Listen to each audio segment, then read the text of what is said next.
यशोधर बाबू के बच्चों के साथ बैठकर उनकी सिल्वर वेडिंग की तैयारी कर रहे हैं। अब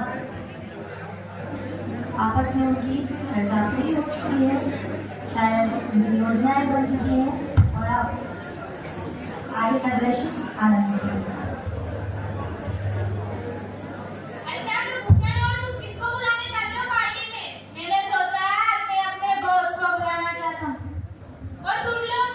हम भी हमारे कुछ रिश्तेदारों और फ्रेंड्स को बुलाना चाहते हैं। ओके, ये पार्टी डन।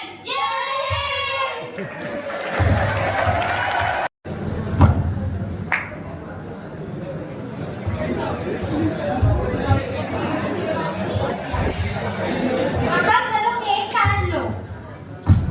नहीं, मैं केक नहीं काट सकता। प्लीज पापा काटिए ना। नहीं, मैं ये केक नहीं काट सकता।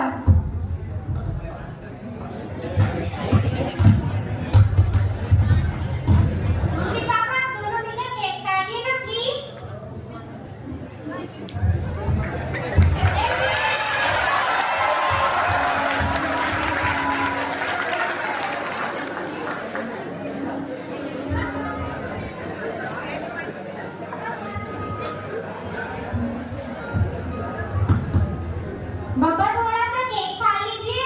नहीं, मैं ये केक नहीं खा सकता। पापा खा लीजिए प्लीज। नहीं, मैं ये केक नहीं खा सकता। इसमें अंडा मिला हुआ है। मैं शाकाहारी हूँ। अब बड़े शाकाहारी आ रहे, जरा भूलिए मत, कुछ सालों पहले आप मांसाहारी थे। ये तो वही बात हो गई, सोच ले खा के बिल्ली हज को चली। पापा केक नहीं, लड्डू ही खा लीजिए। नहीं, मैं ये लड्डू नहीं खाऊंगा। पापा थोड़ा सा खा लीजिए। मैंने अभी पूजा नहीं की है, मैं पूजा करके आता हूँ। यशोधर बाबू ध्यान मग्न पूजा करने बैठे हैं। रोज पूजन में उन्हें कम समय लगता है, लेकिन आज उन्होंने अपेक्षाकृत ज्यादा समय लगा दिया है। बार बार ये परिवार के लोग उन्हें देखने आ रहे हैं, पूछने आ रहे हैं। पापा चलिए ना, सब आपको वहाँ पे वेट कर रहे हैं। और कितना टाइम लगेगा? पापा हो गई आपकी पूजन, और कितना टाइम लगेगा? सब वेट कर रहे हैं आपका। हो गई सारी पूजा, या आज ही करोगे सारी? सारे मेहमान चले गए या बचे? कुछ बचे हैं, कुछ चले गए। हाँ ठीक है, अब मैं चलता हूँ। अब यशोधर बाबू और उनके बच्चे बैठक में इकट्ठा हो गए हैं। यशोधर बाबू आ चुके हैं। पापा आज भी आप ऐसे आ गए? तो क्या हुआ, ये सब हमारे अपने ही तो है।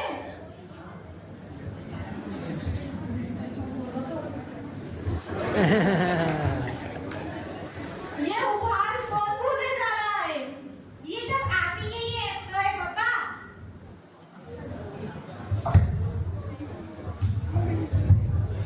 लो पापा, लो पापा, ये आपके लिए। ये मैं नहीं पहनूंगा। ये क्या है? अभी देख लीजिए। मिशन के द्वारा अपने पिता यशोधर बाबू को एक ऊनी गाउन दिया जाता है। अब यशोधर बाबू गहरे सदमे में हैं। वे जहाँ सोच रहे थे कि उनके बच्चे एक संवेदनशीलता उनके साथ दिखाएंगे, और जब रोज सुबह ठंड में वे दूध लेने जाते हैं, सब्जी लेने जाते हैं, परेशान हो जाते हैं, बच्चे जब कहेंगे कि बाबा आप रहने दो, ये सारे काम हम कर लेंगे, वही बच्चे संवेदनशीलता ना दिखाकर संवेदनहीनता का परिचय देते हैं और उन्हीं को उपहार स्वरूप एक ऊनी गाउन भेंट कर दिया जाता है, जो ये दर्शाता है कि ये सारे काम उन्हीं को करना है।